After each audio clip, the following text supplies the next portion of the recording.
Imagina o seguinte, você tivesse a chance de falar com qualquer pessoa do mundo. Né? Vamos supor que você pudesse falar de tecnologia agora com o Elon Musk.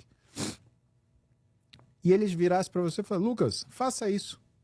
Eu garanto para você que você ia pensar 2, 3 vezes antes de fazer. Agora, se ele chegasse para você e falasse assim, Lucas, você já teve um problema assim, assim, assim? Porque eu tô com um problema assim, assim, assim. Vamos discutir isso daqui? Eu te garanto que você ia sair dali, você já ia começar a colocar alguma coisa em prática. A gente tende a confiar nas pessoas que estão num patamar de equilíbrio com aquilo que nós estamos. A outra coisa é, você falou ouvir, escutar. Né? Escutar é você olhar aquilo e processar o que a pessoa ela tá falando para você. Então, esse processamento é achar o que é a culpa que a pessoa sente, é achar a motivação que essa pessoa tem. Existem, por exemplo, doenças. Eu estava conversando com um amigo meu agora há pouco, uma pessoa que eu só conhecia pela internet, que tive a felicidade de conhecer pessoalmente, que é maravilhosa. E a gente estava falando sobre algumas coisas relacionadas ao comportamento das pessoas. Por exemplo, mas existe vício em doce? Não, não existe, né? Vício em açúcar. Isso é uma tolice. Né? Você não precisa de açúcar para... Você não vicia numa coisa que você precisa para viver. Que nem falar em vício de oxigênio. Você tem o vício pelo comportamento de recompensa do consumo do açúcar. Ou seja, isso é outra coisa. Né? Vício é cocaína, vício é cigarro, vício é bebida, exato. Coisas que você não precisa para viver. E aí uma das coisas que ele está me falando é o pessoal falando de vício em pornografia.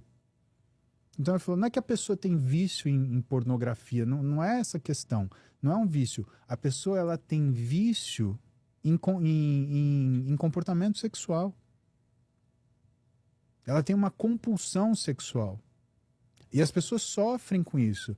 E você hoje tem a possibilidade de discutir isso, por exemplo, abertamente, de uma forma que não existia antes, e que isso inviabiliza uma série de relacionamentos, ou então destrói relacionamentos por conta disso. Então, a gente começou a acessar um lado da psique humana, um lado do comportamento humano, que eu lido com a parte esportiva, né? E com a parte de trauma também, né? Por ser médico do esporte e ortopedista.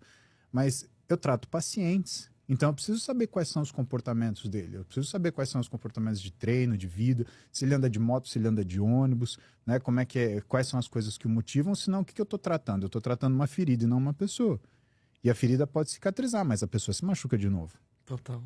Então existe essa necessidade de você escutar o que a pessoa está falando para identificar qual o comportamento que ela está te falando dela ali. Até porque quando ela está falando para você, quando ela está te fazendo uma acusação, ela está fazendo uma confissão. E terceiro, a ação, a execução. Não necessariamente você vai fazer o que essa pessoa está falando. Agora, quando você é capaz de ouvir e escutar, processar isso, pode ser que você consiga entender coisas de você, das suas atitudes ou das suas expectativas, que é o que é mais comum quando a gente tem quando a gente tem discussões, né? Qual que é a tua expectativa que eu frustrei? Né? Às vezes a gente tem que se colocar no lugar do outro, não por causa da dor que o outro sente, mas o que falta eu fazer? Ou o que você gostaria que eu fizesse? Essa é uma das perguntas que encerra a briga. O que você gostaria que eu fizesse? Segunda coisa, perdão é só para pessoas que realmente têm arrependimento. Senão, me desculpa, eu tô te pedindo desculpa por quê? Para tentar resolver a briga? Não. O perdão, ele só acontece quando você assume o seu erro e você decide que ativamente você vai buscar uma reparação. Me perdoa, Lucas, o que eu posso fazer para você se sentir menos mal com isso? Veja que é diferente. É difícil, né? É difícil. Caramba, gente, que aula, hein? Mas é por isso que você... Não, e assim, pelo amor de Deus, gente, eu não sou profissional de saúde, nada disso. É que na minha linha de trabalho eu preciso estudar.